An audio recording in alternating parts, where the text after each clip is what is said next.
Is Pokemon the biggest bubble in collectible history? We have some outrageous data to go through and ask a few questions. The main question, of course, is Pokemon in the biggest bubble? And if so, is it going to pop soon?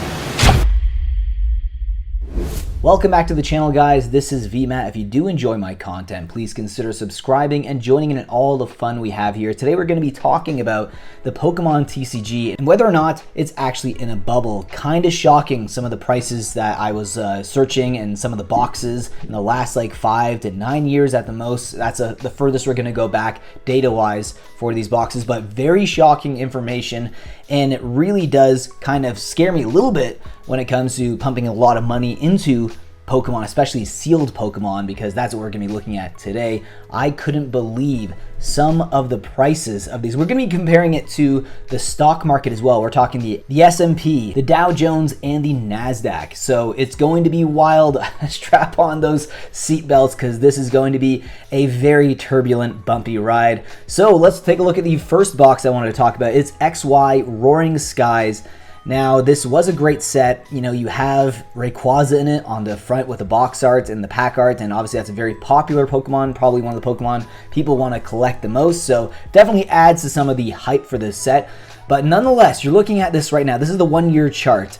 It's sitting at $597.35, and a year ago it was sitting at $484, so it's went up by like $115. Now, what's crazy about this is, think about it, I'm gonna just use $100 as just the base price. I know some of them might fluctuate a little bit when they were released, but pretty much a lot of them are gonna be about $100 when they were released. Now, Roaring Skies, let's call it $100 just for the sake of this argument. It was released in the year 2015, so since its release, it's went up by 497%, and that means that it's went up by 55% a year since its release. And that is nothing compared to some of the ones we have on today's list. The next box I wanted to show you guys is another XY set. It's XY Evolutions. Now, this at one point was, you couldn't give this away. Well, that's maybe being a little bit hyperbolic, but it was not a very successful set at the beginning. But then after a while, like especially during the pandemic, people gobbled this set up. There was a lot of nostalgia that was brought back into Pokemon, especially with the Detective Pikachu movie and stuff.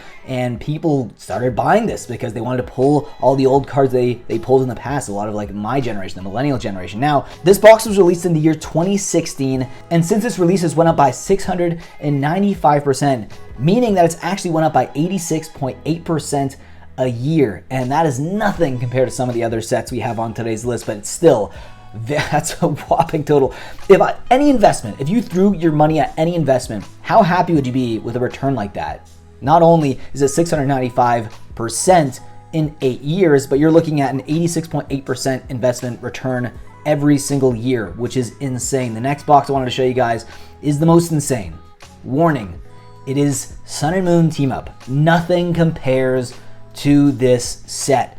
Nothing compares the returns.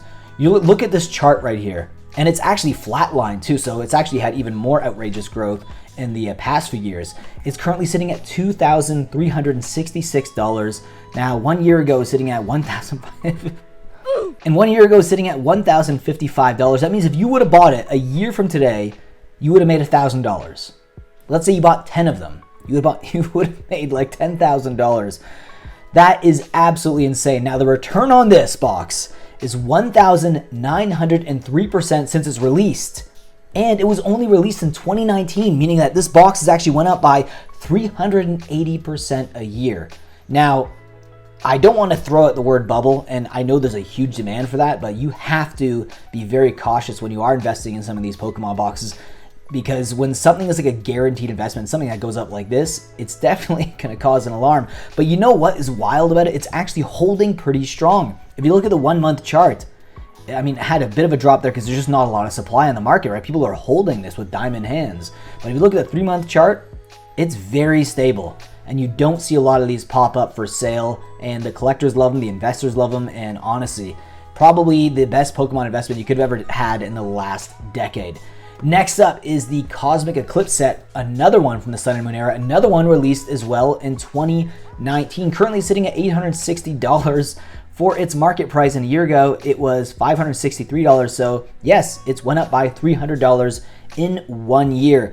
Now this has actually went up by 760% since its release price, and that means that it's went up by 152% per year. A very, very good return on investment. In fact, that's the second best per year that we're going to be looking at. The next set is the newest set. It is Evolving Skies, currently sitting at $483.09 for its market price. And as you can see, 1 year ago, sitting at $331. So it's went up by almost $150 roughly on the market. And this Pokemon set was released in the year 2021, which means that it's went up by 127% a year, a phenomenal return on investment. Now, this is the interesting part of the video. I'm going to compare these boxes to the stock market with some of the biggest indexes like the Dow Jones. Now, I put this on a 5-year chart right here. As you can see, it's went up by 53.24% in 5 years. Now, it goes back to around when those Sun and Moon sets were released, early February 2019. So if you compare that to Sun and Moon Team Up and Cosmic Eclipse, Sun and Moon Team Up went up by 1,903% in this time period. So if you compare that to the S&P, it's not even close. It's not even close. And even the Cosmic Eclipse set, you compare that to the Dow Jones, you're looking at a return on investment of 53.24%. And then you look at Cosmic Eclipse, it's went up by 760%. Pretty wild. Next up is the S&P 500. In the 5-year chart here, it's up 80.56% in the last 5 years. Again, nothing compared to those Sun and Moon boxes, nothing compared to any of the boxes that we've actually looked at on the channel today. And the last is actually the best performing index, and that is the NASDAQ, because we are, in an era that uses a lot more technology. So obviously tech stocks are going to do well. However, there's a lot more of a boom and bust cycle with tech stocks. They're a little bit more volatile, but as volatile as collectibles, I don't know. You're looking at 110.74% return on investment in 5 years, which is nothing to scoff at. That's a really good return on investment. You're looking at least 20% a year. Nothing compared to these booster boxes. Actually, the worst performing one went up by 55% a year. So massive return on investment. So I wanted this video to be a discussion because I want your guys' opinion down below in the comment section. Do you believe that Pokemon in the current year is in a bubble? Now, I know there was a lot more people who got excited about Pokemon. You had Logan Paul, you had people who had a lot more money during the pandemic to spend with stimulus checks and stuff, and a lot of that went into collectibles like Pokemon. That definitely added some fuel to the fire. But I just find it very fascinating because every single Pokemon set goes up in price. If you look at any Pokemon set from like the year it was released, and let's say at least give it 2 years, every single Pokemon set goes up in price, which is a little bit alarming.